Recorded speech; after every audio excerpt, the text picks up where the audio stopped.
Hello, it's Jane from Earth Palette here, and today we're going to over dye a skein of yarn.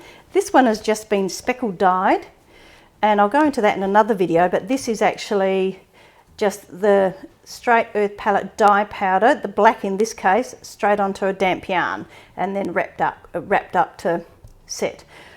Okay, but I'll do that in a different video. Today we're just going to over dye it, and I'm going to over dye it with rubine.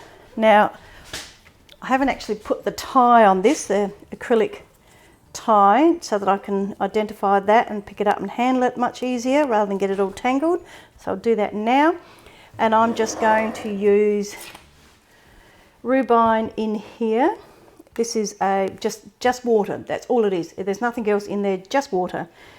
And I'm going to use rubine in it. That was well measured. I did actually intend to measure that, I just forgot. So I'm going to use my spoon. I'm going to hang my yarn on my spoon. I'll move it this way a bit because otherwise I'll hit the camera and the light. And then I'm just going to dip it in and dip it up and down and lift it out with my spoon, dipping it back in. Those speckles will change colour and be over dyed by the rubine, and the rest of the skein will go a rubiney colour. Okay, so you can gradually see, I don't know if you can see it, but you can see that water is gradually getting lighter and lighter colour.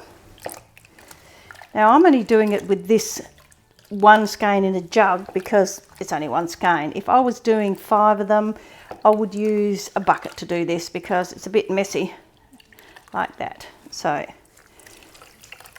now I'll just take it out and have a look at it and see if I'm happy with the colour, and if I am, I would stop there.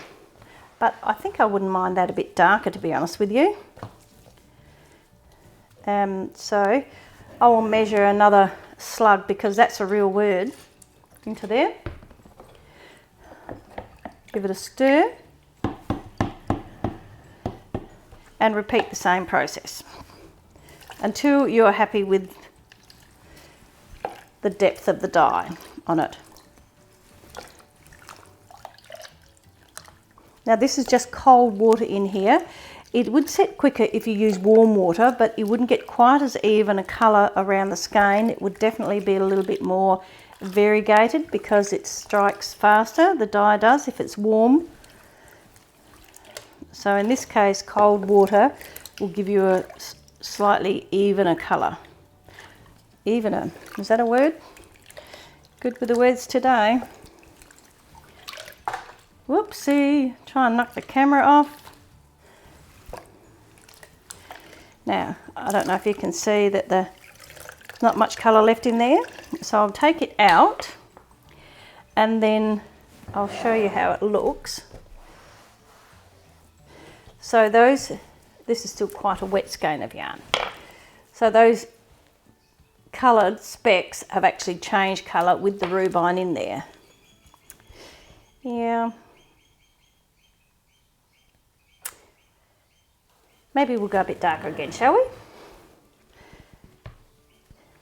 Maybe we'll change it. Maybe we'll add a little bit of black to that.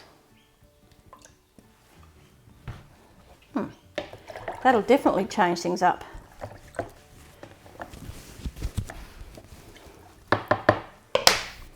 Clean up my mess. Okay. Now where's my tie? You can do this with your hands, but I just find it rotates around the skein, around the spoon a lot easier than trying to find all the strands with your hands. And that black should just slightly darken it without changing the colour too much. This is good arm exercise. If you're doing 5 skeins at a time, even though it's 500 grams of yarn, it is actually much, much heavier than that when it's wet. Now, I'm just going to get a lot of the water out. As you can see, all that black's basically gone out of there. and it's just darkened this slightly. Take my spoon out, clean up my mess a bit, and then I'm just using white, just plain cheap white vinegar, and I'm just putting I'll measure it. Measure it. Slug's not a real term apparently. And I'm going to put 2 capfuls in there, and that should be enough. Because we've diluted that dye down so much, we've changed the acid levels required to set these dyes properly. That little bit of dye that's left in there will absorb into this skein, and I'm just going to pop my yarn back in, poke it down with my wooden spoon, and I'm just going to leave it in there overnight, and to make sure it sets, because that, as I said, because we diluted that so much, we've changed the acid level to a level where it's not enough to set those dyes. So even though the yarn has absorbed the dye, it isn't set yet because the acid levels weren't right. So we'll leave it overnight, and I'll come back tomorrow and show you how it looks when it's all set and dry. So here's our yarn, all dry. As you can see, the acrylic tie hasn't changed colour, so it's good to be able to pick it up and work out, sort your yarn out.